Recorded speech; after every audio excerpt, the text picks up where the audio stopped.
এই খেতাবতি করে কি হবে? এই মসজিদের এত এত মুসল্লি দিয়ে কি হবে? এত এত টুপিওয়ালা দিয়ে কি হবে? এত কওমি মাদ্রাসা দিয়ে কি হবে?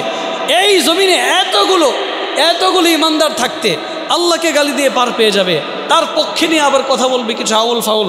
যদি আল্লাহকে গালি দেওয়া তার বাক স্বাধীনতা হয়, আল্লাহকে গালি দিলে যদি কিছু না বলা যায়, রাজনীতিবিদরা যদি বলেন এটা তাদের বাক স্বাধীনতা, আমি একজন ইমানদার হিসেবে তার জিহ্বা আমার হাতের স্বাধীনতা, আমার হাতের স্বাধীনতা। জমিনে থাকবে আল্লাহর জমিন, আর আল্লাহর নাফরমানি করবা, ইমানদার চুপ করে হাতে চুরি পরে বসে থাকবে। তোমরা তো এটাই চাও। আরে ভাই, গভীর ষড়যন্ত্র। এটা বুঝতে হলে তো ষড়যন্ত্রের ভিতরে যাইতে হবে। যারা আল্লাহকে নিয়ে কটূক্তি করে, যারা আল্লাহ রসুল সাল্লাল্লাহু আলাইহি সাল্লামকে নিয়ে কটূক্তি করে, যারা কোরআনের আয়াত নিয়ে কটূক্তি করে, হাদিসের পরিভাষায় মুমিনের হৃদয় আগুন ধরে যায়। সে আগুন নিভানোর জন্যে যা পন্থা অবলম্বন করা দরকার। সিদ্দিক আকবর উনি এক ইহুদিকে থাপ্পড় দিয়েছে। ইহুদি এসে বিচার দিচ্ছে, ইয়া রাসূলুল্লাহ, আপনার সাহাবী আবু বকর আমাকে মারছে। কেন মারছে? এমনি মারছে।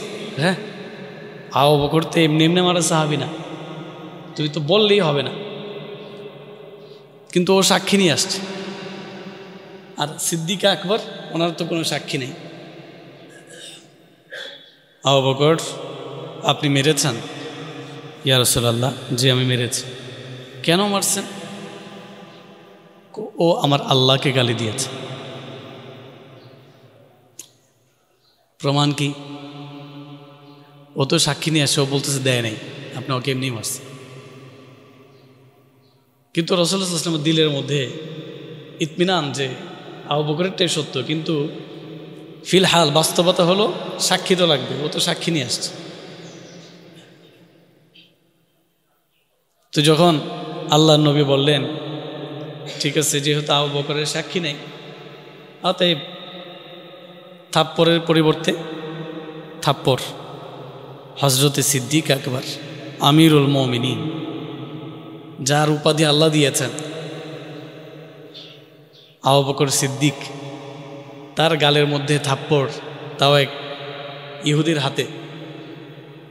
আসমান জমিনের সব ফেরেশতারা ছোটাছুটি করতেছে, পেরেশান হয়ে গেছে। দুনিয়ার সবচেয়ে দামি সাহাবী, ওনাকে থাপ্পড় দিবে, তাও মিথ্যা অপবাদ দিয়ে।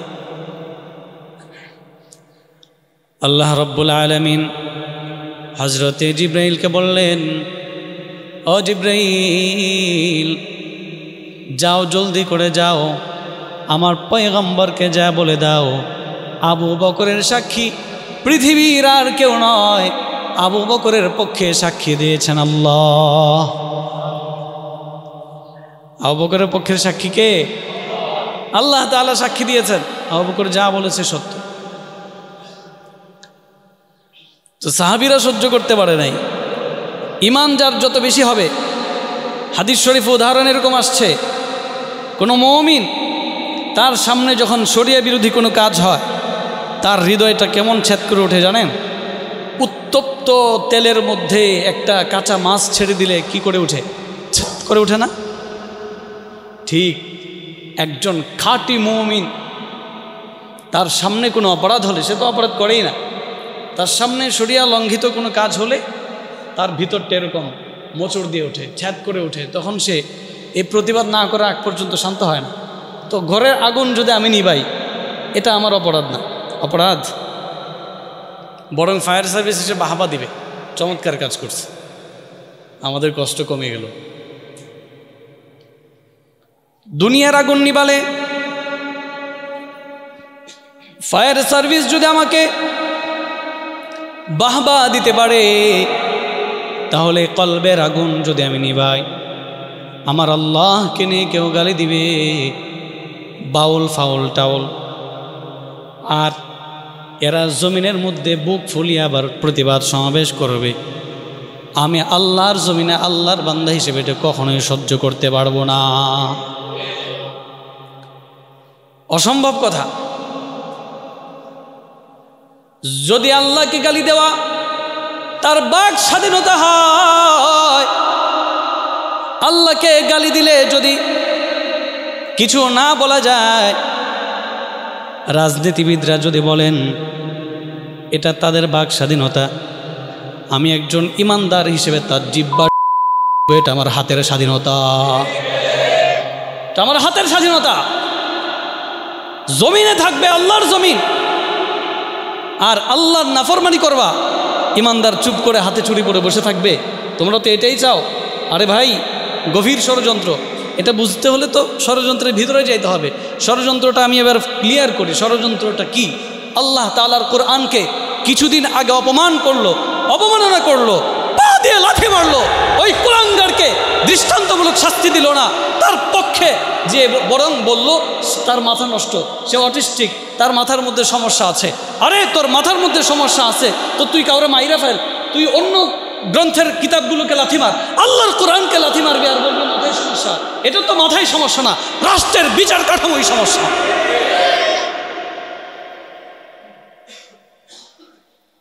আল্লাহ তাআলার কোরআনকে অবমাননা করলো, আমরা চুপ করে শুধু সমাবেশ প্রতিবাদ করলাম। ভিনদেশি প্রভু যারা, এরা টেস্ট করতেছে আমাদের ইমান টেস্ট। ইভেন যারা সামনে ক্ষমতায় আসবে তাদের মেমোরিটাও তারা টেস্ট করতেছে। টেস্ট যারা যে ক্ষমতায় আসবে সামনে, এদের বচনভঙ্গিটা এখন কেমন হয়। ক্ষমতায় আসার পরে তো আমরা এই কাজগুলো করাবো, ডলারের মাধ্যমে এই কাজগুলো করানো হয়। কিসের মাধ্যমে? কিসের মাধ্যমে? ডলারের মাধ্যমে আল্লাহকে গালি দেওয়ানো হয়, রাসূল সাল্লাল্লাহু আলাইহি ওয়াসাল্লামকে গালি দেওয়ানো হয়, কোরআনকে অবমাননা করা হয়। তোমরা যদি ডলারের পাগল হয়ে আল্লাহকে অপমান করো, রাসূল সাল্লাল্লাহু আলাইহি ওয়াসাল্লামকে গালি দাও, আল্লাহর কোরআনকে অপমান করো, তবে আমরা জান্নাতের লোভে তোমাদের হাত পা ভেঙে ঘুরিয়ে দিব। আমরাও জান্নাতের লোভে তোমাদের অস্তিত্ব বিলীন করে দেব। আমরা, আমার বোনকে ধর্ষণ করবে, আমার স্ত্রীকে ধর্ষণ করবে, আর আমি চুপ করে দেখতে থাকবো, আর রাষ্ট্র আমাকে বলবে আমাদের কাছে বিচার তুলে দাও। তুমি তাকে কিছু বলার প্রয়োজন নেই। মার চাইতে, বিবির চাইতে, বোনের চাইতে আমার রবের ইজ্জতের দাম কম না বেশি? তা আমার রবকে গালি দিবা আর আমরা চুপ করে বসে থাকবো? কেমনে ভাবলা? যারা বাউলদের পক্ষে নিচ্ছ তারা পক্ষান্তরে কিসের পক্ষে নিচ্ছ একটু ছোট করে বলি। বাউলুন, অনেক ওলামায়ে কেরাম আছেন, মাদ্রাসা তালিব ইলম ভাইরা আছেন। বাউল মানে হলো পেশা। কি? বা ওয়াও লাম, বাউল মানে কি? আরে কথা বলেন, বাউল মানে কি? পেশাব। তো এই পেশাবের পক্ষে যারা, এর কি ভালো নাকি? আরে ভাই, একটা পবিত্র পানি আর একটা অপবিত্র পানি, প্রস্রাব। প্রস্রাব কারা খায়? গৌমূত্র কারা খায়? হিন্দুরা, মুশরিকরা, ঠিক না? আমার কথা বুঝতেছেন না? গৌমূত্র খায় কারা? হিন্দুরা। আর বাউল এটা ওই যার বাংলা অর্থ হচ্ছে পেশাব, পেশাব শিল্পী। তো পেশাবের পক্ষে যারা নিয়েছে তারা পক্ষান্তরে কিসের পক্ষে নিল? নাপাক জিনিসের পক্ষে নিল, কুফুরের পক্ষে নিল, ঠিক না? আমরা নেতা চিনতে ভুল করব না। আমরা স্পষ্টভাবে বলতে চাই, আল্লাহকে গালি দেওয়া, কোরআনকে অবমাননা করা, এদের যদি দৃষ্টান্তমূলক শাস্তি দেওয়া না হয়, তাহলে বাংলাদেশের নিরাপত্তা শৃঙ্খলা যদি ভেঙে যায়, এর দায়ভার সম্পূর্ণ ইন্টারিমকে নিতে হবে। আমরা ধৈর্য সহ্য বহুত করেছি। এমন নিকৃষ্ট ভাষায় আল্লাহ তাআলার শানে কথা বলেছে, এগুলো জবান দিয়ে উচ্চারণ করলে মনে হয় যেন আমার ঈমান চলে যাবে। অসম্ভব। আত্মহত্যা করতে মনে চায়। কি করেছে? এই ইমামতি দিয়ে কি হবে? এই খেতাবতি করে কি হবে? এই মসজিদের এত এত মুসল্লি দিয়ে কি হবে? এত এত টুপিওয়ালা দিয়ে কি হবে? এত কওমি মাদ্রাসা দিয়ে কি হবে? এই জমিনে এতগুলো ইমানদার থাকতে আল্লাহকে গালি দিয়ে পার পেয়ে যাবে। তার পক্ষে নিয়ে আবার কথা বলবে কিছু আউল ফাউল। বাউলদের পক্ষে যারা কথা বলে এরা হলো আউল ফাউল, ঠিক কিনা? এজন্য সাবধান। যারা বাউলদের পক্ষে নিয়েছেন প্রকাশ্যে তওবা করে, না হয় আপনাদের প্রাপ্যও বুঝিয়ে দেওয়া হবে। সেটা জনগণই দিবে, কিভাবে দিবে সেটা আপনারা ভালো বুঝেন।